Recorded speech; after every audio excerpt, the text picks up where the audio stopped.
والصلاة والسلام على رسول الله صلى الله عليه وسلم الصادق الأمين سيدنا محمد صلى الله عليه وسلم الصادق الأمين. Baada ya kumhimidi Mwenyezi Mungu Subhanahu wa Ta'ala na kumtakia ziada rahma mtume wetu Muhammadin sallallahu alayhi wasallam, kama ilivyo kawaida yetu, bado tunaendelea kukumbushana katika masala yanayofungamana na ibada zetu. Na baada ya kumaliza mlango wa swala ya jeneza, sasa hivi tutaingia katika hali ya kukumbushana katika salatul kusuf, yani swala ya kupatwa kwa jua au kupatwa kwa mwezi. Jambo la kwanza la kulizingatia, kupatwa kwa jua au tukio la kupatwa kwa jua au mwezi ni tukio ambalo kila aliyekuwa Muislamu inapaswa tukio hilo limstue nafsi yake na limstue nafsi yake, kwa sababu sio jambo dogo, ni jambo ambalo ni kubwa sana, lakini pia ni tukio ambalo huenda ikawa ni maharibiko makubwa kabisa ya dunia, lakini pia huenda, wallahu wa rasuluhu a'lam, ikapelekea ikawa ndiyo mwisho sasa wa dunia yetu hii tunayoishi ndani yake. Kwa linapotokea tukio kama hili, basi moja kwa moja inatakiwa Muislamu awe ni mwenye kustuka juu ya tukio kubwa kama hili. Lakini kihukumu, swala hii ya kupatwa kwa jua au mwezi, hukumu yake hiya sunnatun muakkada. Kwanza ni sunna, kwa maana kwamba sio ibada ya faradhi, lakini ni sunna ambayo imetiliwa msisitizo wa hali ya juu. Ni sunna ambayo imetiliwa msisitizo wa hali ya juu, na mtume wetu Muhammadin sallallahu alayhi wasallam ametueleza kupitia katika maneno yake matukufu pale aliposema, inna ash-shamsa wal qamara ayatani min ayati llah, hakika ya jua na mwezi ni alama mbili katika alama za Mwenyezi Mungu Subhanahu wa Ta'ala.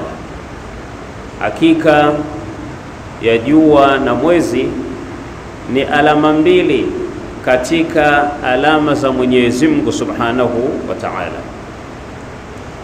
Akaendelea kusema Mtume Muhammad sallallahu alayhi wasallam, la yakhsifani bil mauti ahadin, huku kupatwa kwa jua au kupatwa kwa mwezi hakusababishwi au hakutokani na kifo cha kiumbe yoyote, wala li hayatihi, lakini pia vile vile haiwi kwamba ni kwa sababu ya kuzaliwa kiumbe fulani.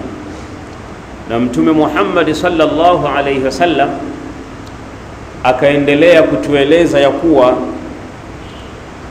yukhawifu Allahu bihima ibadahu.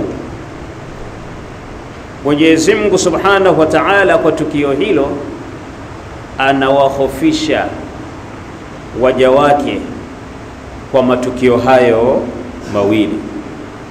Kwa hiyo ikiwa Mwenyezi Mungu Subhanahu wa Ta'ala anatuhofisha kupitia katika matukio haya mawili, kupatwa kwa jua au kupatwa kwa mwezi, basi sisi tukiwa kama ni waja, ni viumbwa na Mwenyezi Mungu Subhanahu wa Ta'ala, basi moja kwa moja inatakiwa tuingiwe na hofu ya hali ya juu. Lakini leo hii cha kushangaza zaidi, huonekana kama vile ni jambo ambalo dogo la kawaida, lakini pia huonekana kwamba ni jambo ambalo linawahusu watu fulani katika ibada na fulani hawahusu, jambo ambalo si sawa sawa. Kwa kila ambaye ni Muislamu, tukio hili anatakiwa moja kwa moja iwe ni mshtuko kwake, lakini pia vile vile na kwenda moja kwa moja kushikamana na yale mafundisho tuliyofundishwa na Mtume Muhammad sallallahu alayhi wasallam pindi tu linapotokea tukio kama hili. Huyo Mtume Muhammad sallallahu alayhi wasallam anasema, fa idha raaitum dhalika, mtakapoona tukio kama hilo, kwa maana kwamba la kupatwa kwa mwezi au kupatwa kwa jua, fad'u Allah, basi muombeni Mwenyezi Mungu Subhanahu wa Ta'ala. Lakini pia wakabiru, na leteni takbira, mseme Allahu akbar kwa wingi. Wasallu, lakini pia vile vile swalini. Watasaddaqu, na pia fanyeni wingi wa kutoa sadaka kutokana na tukio hilo. Kwa hiyo Islam, jambo hili la kupatwa kwa jua au kwa mwezi ni jambo ambalo tunatakiwa sisi tumuombe Mwenyezi Mungu Subhanahu wa Ta'ala kwa adhkar, kwa ibadati mbalimbali, vile ambavyo Mtume Muhammad sallallahu alayhi wasallam ametuelekeza. Lakini ni tukio ambalo halimwachi yoyote katika sisi Waislamu. Ikiwa ni mwanamke yuko nyumbani, hawezi kwenda msikitini kwa ajili ya ibada, basi anatakiwa afanye ibada hapo hapo nyumbani alipo.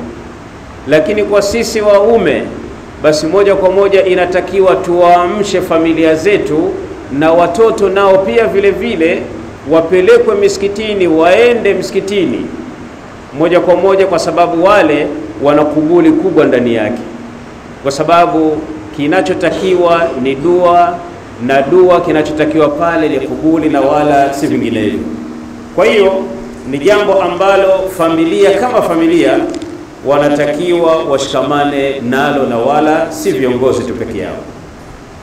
Moja kwa moja tukiingia katika kaifiyatu salati al-kusuf, inaposemwa al-kusuf maana yake ni kule kupatwa kwa jua, lakini unaposikia al-khusuf kwa khair, hiyo ni kupatwa kwa mwezi. Na swala hii kutokana na baadhi ya Waislamu jinsi ambavyo wamejitenga nayo, kiasi ambacho hata ile namna yake ya kuswali hatuijui, na ndio maana tunachukua fursa kama hizi, tunakaa kiasi dakika chache katika kukumbushana.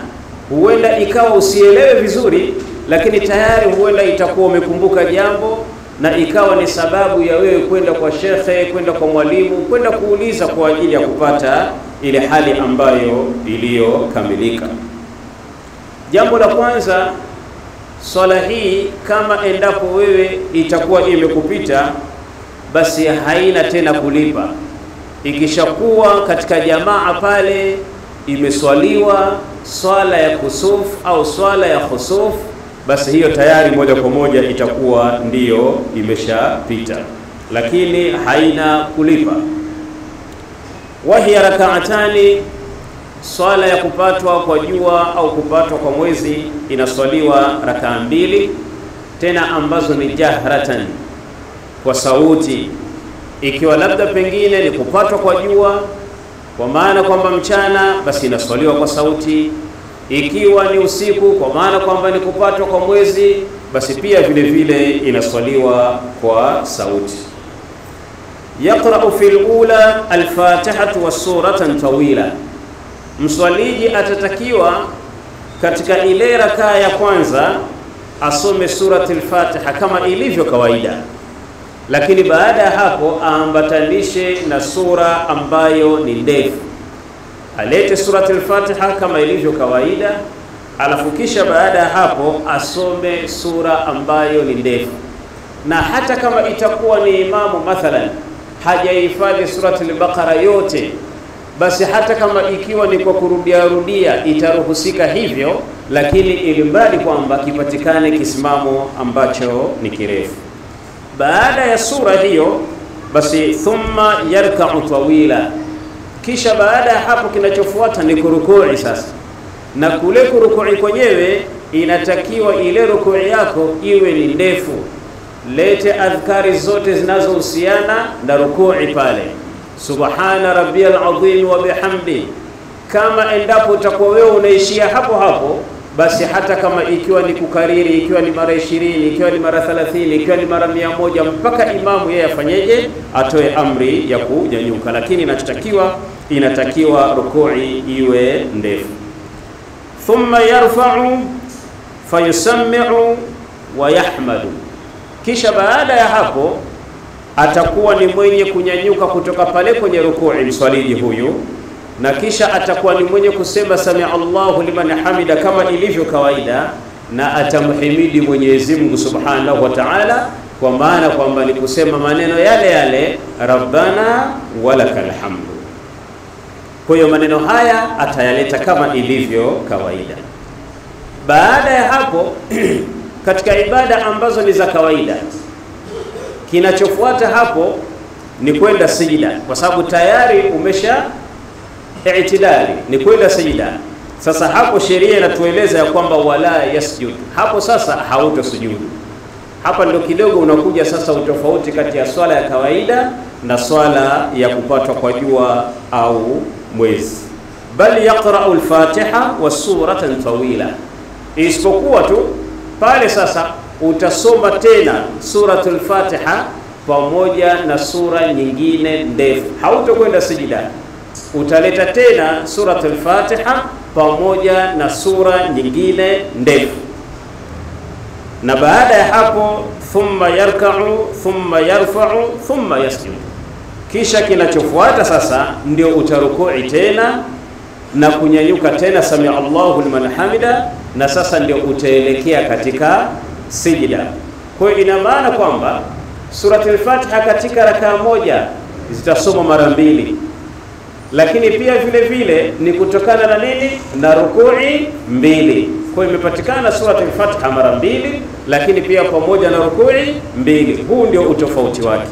Na unaposikia al-kusuf na al-khusuf ni hivyo hivyo namna yake ya kuiswali.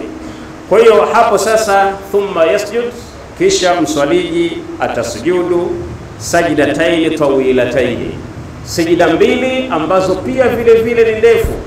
Ile subhana rabbiyal azim wa bihamdi au subhana rabbiyal a'la wa bihamdi, kama kuna maneno pale ya kuongeza wewe ambayo yanaruhusika katika sijida, basi lete kwa urefu. La ikiwa wewe unafahamu hayo basi lete hata kama ikiwa ni mara 20, ni mara 10, ni mara 30, mpaka imamu atakapokuwa ni mwenye kunyanyuka. Baada ya hapo thumma yusalli thaniya kalula, kisha utaleta sasa rakaa ya pili kama vile vile ambavyo ulivyoleta katika rakaa ya mwanzo. Thumma yatashahadu fayusallim. Hapo sasa utaleta tahiyatu, kwa maana kwamba utaileta ile tashahudi pamoja na kutoa salamu. Lakini pia sheria ikatueleza ya kuwa watusalla fi waqti nahi, inaruhusika swala hii kuiswali katika ule muda ambao ni wa nahi, yani muda ambao uliokatazwa. Kwa maana kwamba kuna nyakati ambazo katika siku ni haramu zile mtu kuswali. Mfano wakati pale jua linachomoza ndio kwanza bado halijanyanyuka kidogo, muda ule pale ni haramu kuswali. lakini pia inda istiwa'i shams, wakati jua linapokuwa liko sawa sawa kiasi ambacho mpaka hata kivuli hukioni, muda ule pale ni haramu kuswali. Lakini kama endapo itatokea sasa salati kusuf, yani swala hii ya kukamatwa kwa jua, itaruhusika kuswali wakati wowote na wala hakutokuwa na madhara yoyote. Wallahu wa rasuluhu a'lam.